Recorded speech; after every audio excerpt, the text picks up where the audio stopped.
My name is Reese. And on March 15th, I discovered that 3 years of loyalty meant absolutely nothing when measured against one woman's wounded pride. I was standing in my office at 7 in the morning, organizing client files, when Evangeline Beaumont burst through my door like a hurricane in Louboutin heels. Her perfectly sculpted face was twisted with rage, her emerald eyes blazing as she pointed one diamond-encrusted finger directly at me. "You will be terminated today," she spat, her voice dripping with venom. "Last night at the Children's Hospital charity gala, you deliberately disrespected me. When I approached your table, you remained seated like some kind of peasant. The absolute nerve." Her lips curled into a sneer that made my blood run cold. "My husband will hear about this immediately, and you'll be clearing out your desk before lunch." I felt something crack inside my chest as I realized my entire career was about to crumble because I hadn't jumped up fast enough when the CEO's wife walked by. 3 years of building the international division from 2 clients to 47. 3 years of working weekends, missing family dinners, pouring my soul into this company. All destroyed because Evangeline Beaumont's ego couldn't handle what she perceived as a slight.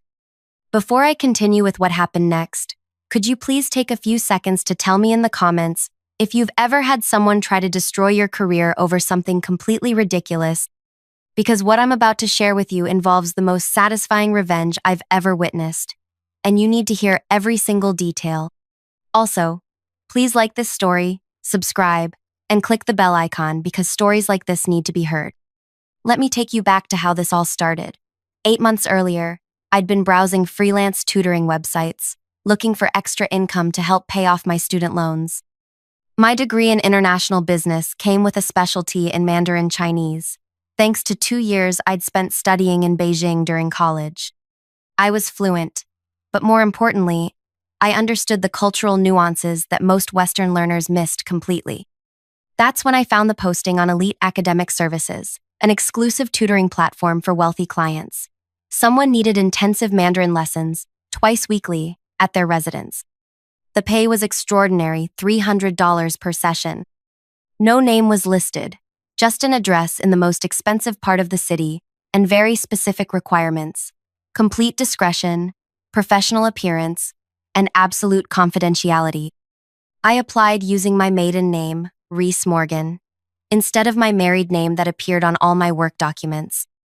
I styled my hair differently, wore glasses I didn't normally need, and dressed more conservatively than my usual office attire. When you're working with ultra-wealthy clients, they often prefer their staff to blend into the background. The penthouse was breathtaking. Floor-to-ceiling windows overlooked the entire city, and everything inside screamed money. That's where I first met my student, though I had no idea who she really was. She introduced herself simply as Eva, and her attitude told me everything I needed to know about how she viewed people like me.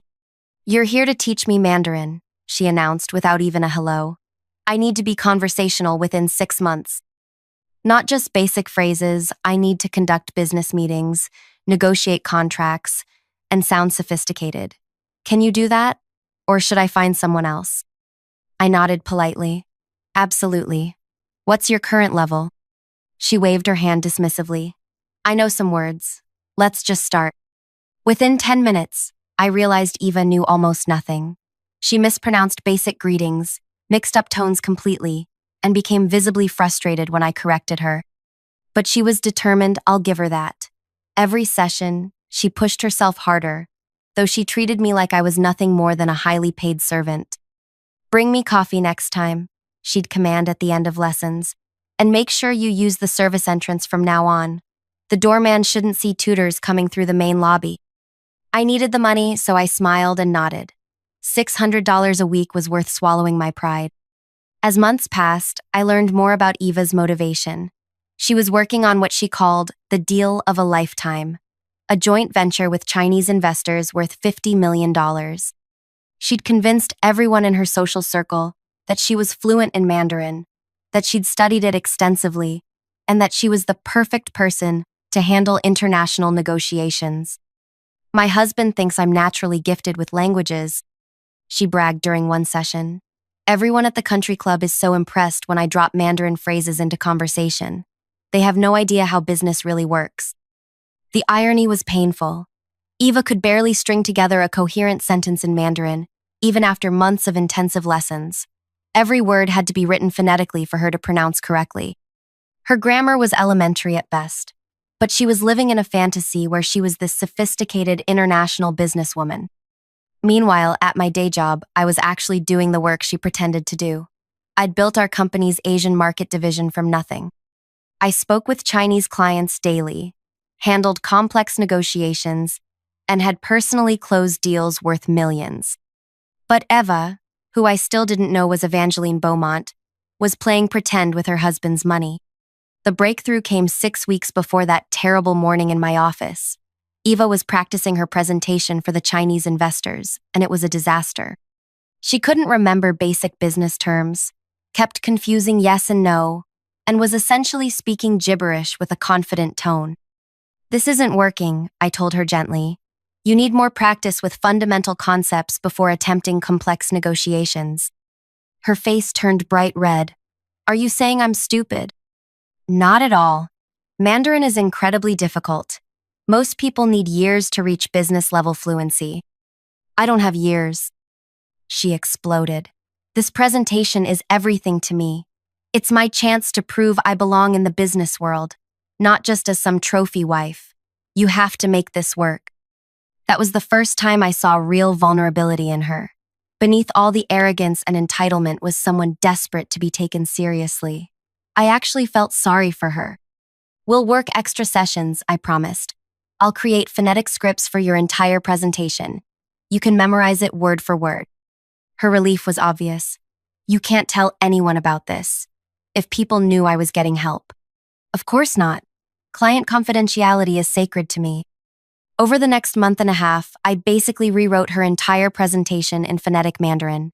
We practiced for hours until she could recite it perfectly, though she still didn't understand what she was saying. I created backup materials, alternative phrases for different scenarios, and even coached her on proper bowing techniques and cultural customs. She started treating me slightly better during this period, not as an equal, but at least like a valued employee rather than disposable help. She'd offer me drinks, ask about my background, and occasionally say please and thank you. "You're quite good at this," she admitted one evening. "Where did you learn to speak so fluently?" I told her about my studies in Beijing, my business degree, and my work in international markets. I was careful not to mention company names or specific details that might connect me to my day job. "Impressive," she said, though her tone suggested she still saw me as hired help who just happened to be educated.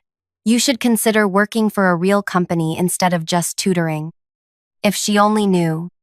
2 weeks before the investor presentation, Eva was finally hitting her stride. She could deliver the entire pitch smoothly, answer basic questions, and even handle small talk about weather and travel.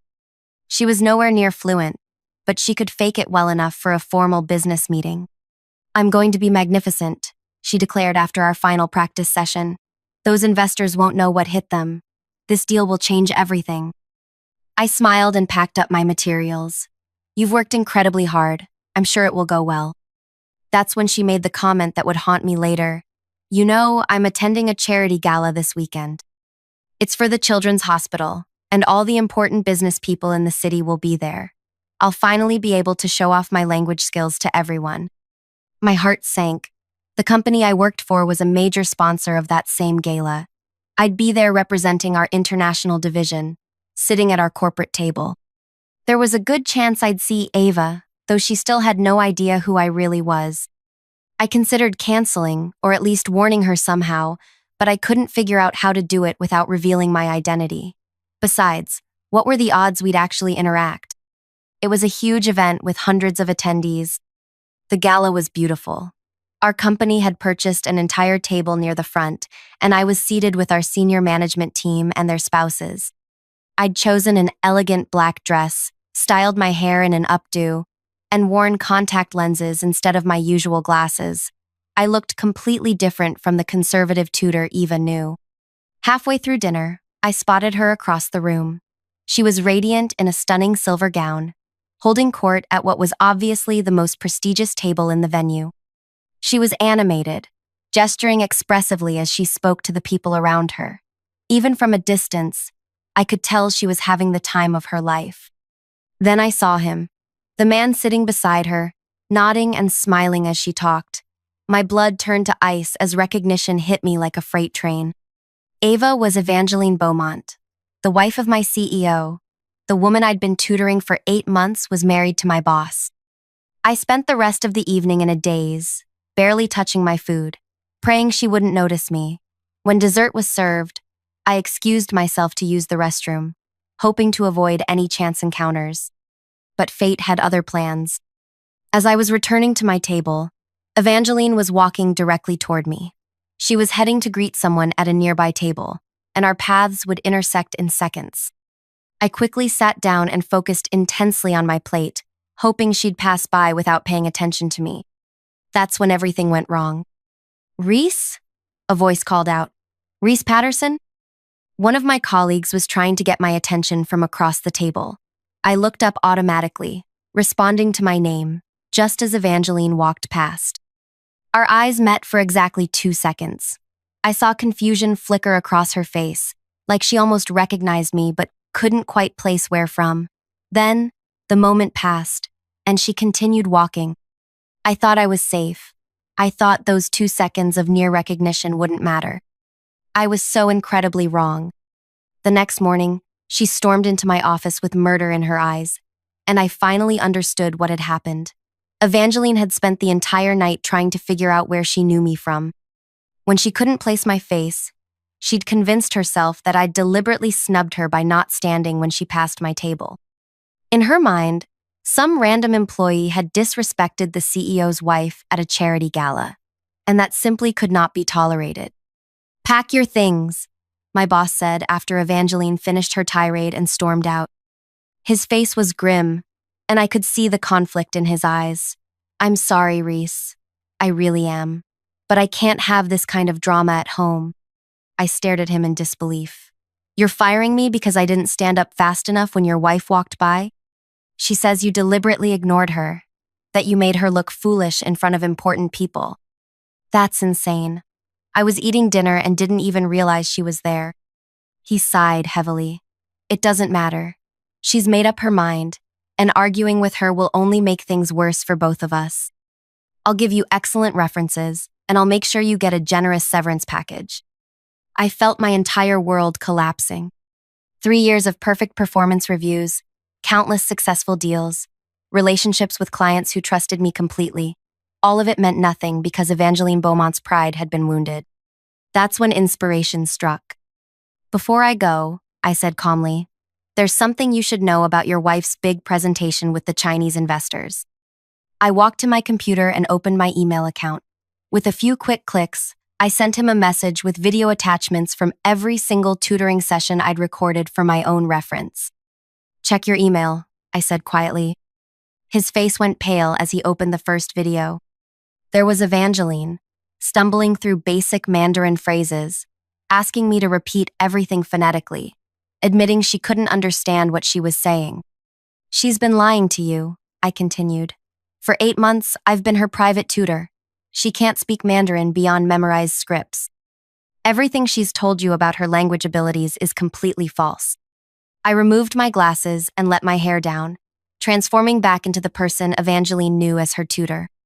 "I'm Reese Morgan," I said, "and effective immediately. Your wife's Mandarin lessons are canceled." The silence in that office was deafening. My boss sat frozen, staring at the computer screen where his wife was clearly struggling with pronunciation that any first-year language student would master easily. The video showed her asking me, over and over, to write everything in English letters because she couldn't read Chinese characters. "This presentation is in 3 days," he whispered, his voice barely audible. "I know. I helped her prepare every word of it. She's memorized it like a script, but she doesn't understand what she's saying. If anyone asks her an unscripted question in Mandarin, or if she needs to deviate from her prepared remarks even slightly, the whole thing will collapse." He looked up at me with something between horror and disbelief. "Why didn't you tell me who you were during the lessons?" "Client confidentiality. She hired me through a tutoring service under strict privacy agreements. I had no idea she was your wife until last night at the gala." Even then, I planned to keep her secret because that's what professionals do. I gathered the last of my personal items from my desk. But since she's decided to destroy my career over an imaginary slight, I figure those confidentiality agreements are void. Wait, he stood up quickly. Don't leave yet. We need to discuss this. There's nothing to discuss. Your wife made her choice. I'm just making sure you understand what that choice actually costs. I walked toward the door, then paused. Those Chinese investors aren't just bringing money to this deal. They're bringing their top executives, their translators, and their cultural liaisons. People who will immediately recognize whether your wife can actually communicate or if she's just reciting memorized phrases. The door closed behind me with a soft click, and I walked out of that building for what I thought would be the last time. But I was wrong about that, too. The next 3 days passed in a blur of job applications and angry phone calls from Evangeline. Apparently, my boss had confronted her about the tutoring sessions, and she was furious that I'd betrayed her trust. "You signed confidentiality agreements?" she screamed during one particularly unpleasant voicemail. "I'll sue you for everything you have." I called her back once, mainly out of curiosity. "Actually, Evangeline, you should read those agreements more carefully. They protect client privacy from outside parties, but they don't prevent tutors from defending themselves when clients attempt to damage their careers through false accusations." "I never made false accusations. You told your husband I deliberately disrespected you at the gala, but you and I both know you didn't recognize me there. You're destroying my reputation based on a completely fictional narrative you created in your head." The line went quiet for a long moment. Then, "You're still fired." "Yes, I am. And your presentation is tomorrow. Good luck." I hung up and tried to put the whole mess behind me. I had bigger problems to worry about, like finding a new job and explaining to potential employers why I'd left my previous position so suddenly. But I couldn't stop thinking about those Chinese investors. Some of them were people I'd worked with professionally over the past 3 years. Mr. Chen Wei from Beijing Manufacturing, who always started meetings with personal questions about family. Miss Lu Hong from Shanghai Logistics, who appreciated cultural references and traditional greetings. They were coming to this presentation expecting to meet someone who understood their language and their business customs. Instead, they were about to encounter Evangeline Beaumont with her memorized script and her complete ignorance of everything beyond basic pronunciation. The morning of the presentation, I woke up with a knot in my stomach. I kept imagining how it would unfold, how quickly the investors would realize they were being deceived, how badly it would reflect on everyone involved. Around 10 o'clock, my phone rang. It was James Morrison, my former boss, and he sounded desperate. "Reese, I need your help. I don't work there anymore, remember? The investors are here early. They wanted to have lunch before the presentation, and Evangeline is panicking. She can't handle casual conversation in Mandarin. She's locked herself in the bathroom and won't come out." I almost felt sorry for her. Almost. "That's unfortunate, but it's not my problem anymore. I'll give you your job back. Full reinstatement, a promotion, a raise. Whatever you want. Just please, help us get through this presentation." I considered it for exactly 3 seconds. "No. Reese, please. This deal is worth $50 million to the company. If it falls apart, we'll have to lay off half the international division." "Then you should have thought about that before you fired me for not standing up fast enough when your wife walked by." "I know I made a mistake. I was wrong, and I'm sorry. But please don't let our employees suffer because of my bad judgment." That hit me harder than I expected. The international division wasn't just my work. It was built with the help of amazing colleagues who didn't deserve to lose their jobs because of this mess. "I'll make you a deal," I said finally. "I'll come in as a consultant. One time only. I'll help with translation during the presentation, but I'm not doing it to save Evangeline's reputation. I'm doing it to protect the people who still work there." Thank you so much." "And James? After today, I never want to see or speak to your wife again." I arrived at the office 45 minutes before the presentation was scheduled to begin. The main conference room had been transformed into an impressive setup with multimedia displays, translated materials, and elegant catering that showed respect for Chinese business culture. Evangeline was standing near the windows, practicing her opening remarks under her breath. She looked beautiful and professional, but I could see the terror in her eyes when she noticed me walking in. "What is she doing here?" she hissed at her husband. "Helping to save your presentation," I replied calmly. "Unless you'd prefer to handle the Q&A session on your own?" Her face went pale. We both knew she couldn't handle unscripted questions. "Fine, but you stay in the background. This is my presentation, my deal, my moment." "Understood." The investors arrived precisely on time, which I'd expected. Mr. Chen Wei greeted me in Mandarin, and I responded appropriately, introducing myself as a consultant supporting the presentation. Miss Liu Hong asked about my background in Chinese markets, and we had a brief, pleasant conversation about trade relationships. I could see Evangeline watching our exchange with growing anxiety. The investors were clearly comfortable with me, but when she attempted to join the conversation with her stilted, rehearsed phrases, their polite smiles became strained.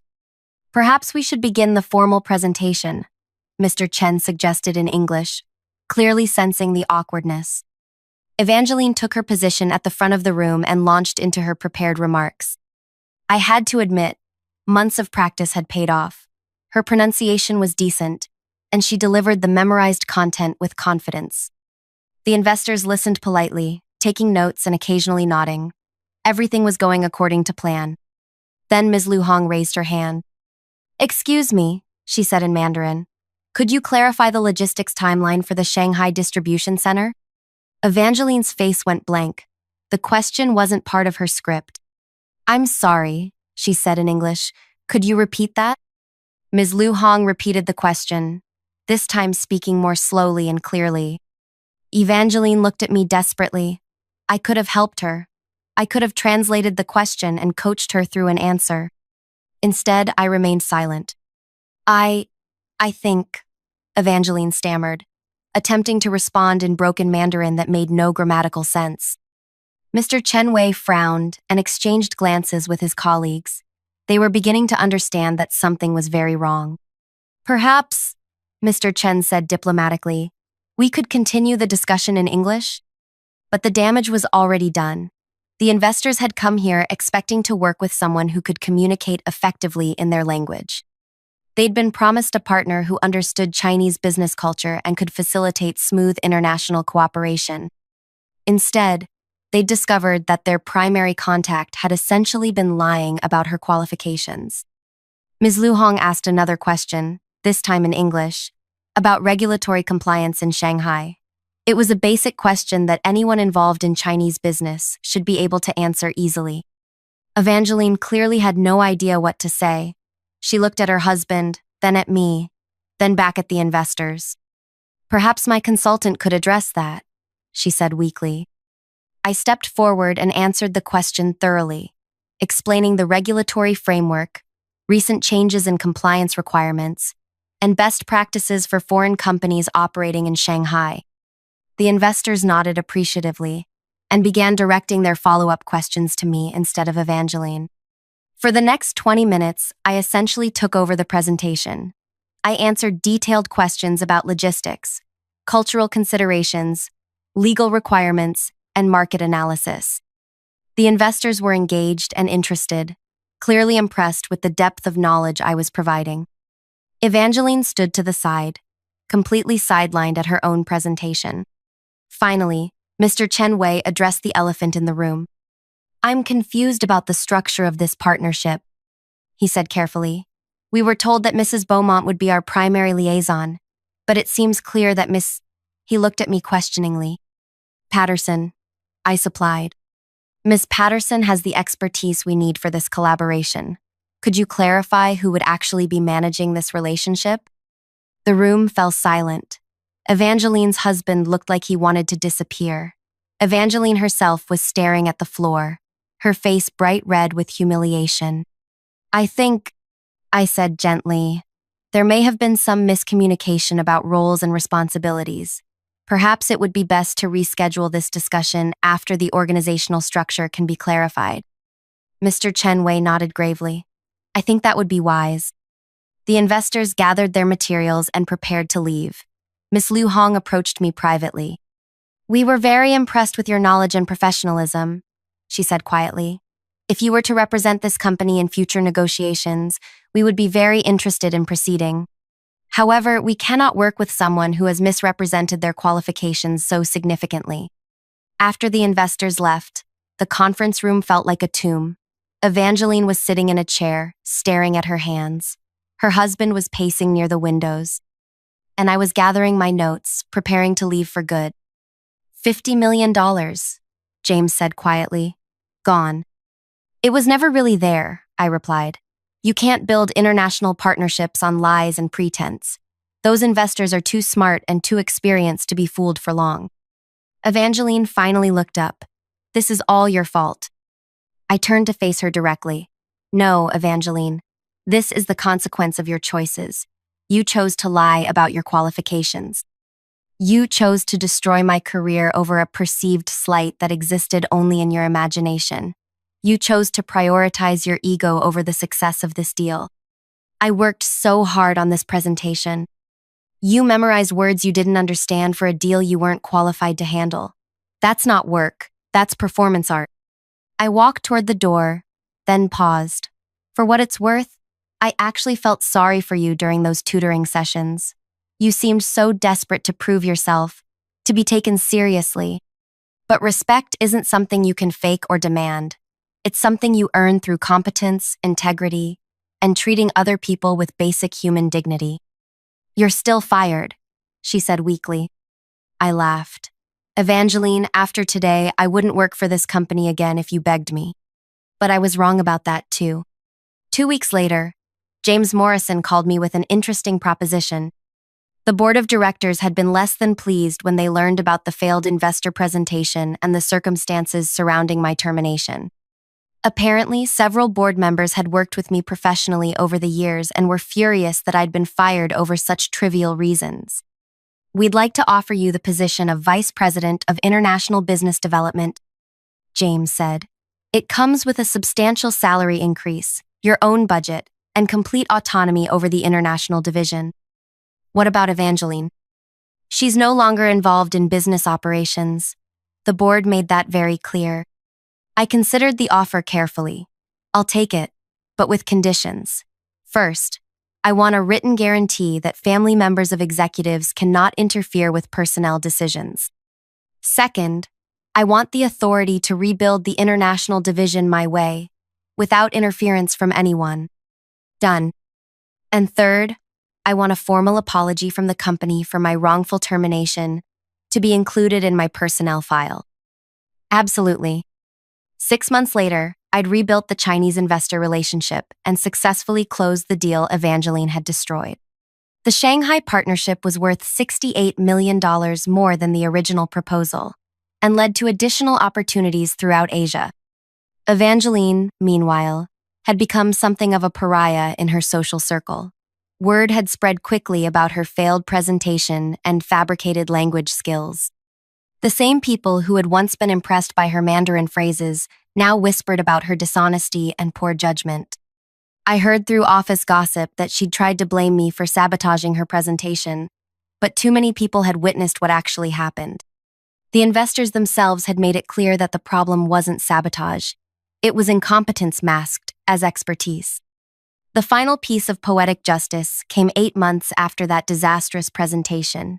James Morrison approached me with a delicate request. The board is considering some changes in executive structure, he said carefully.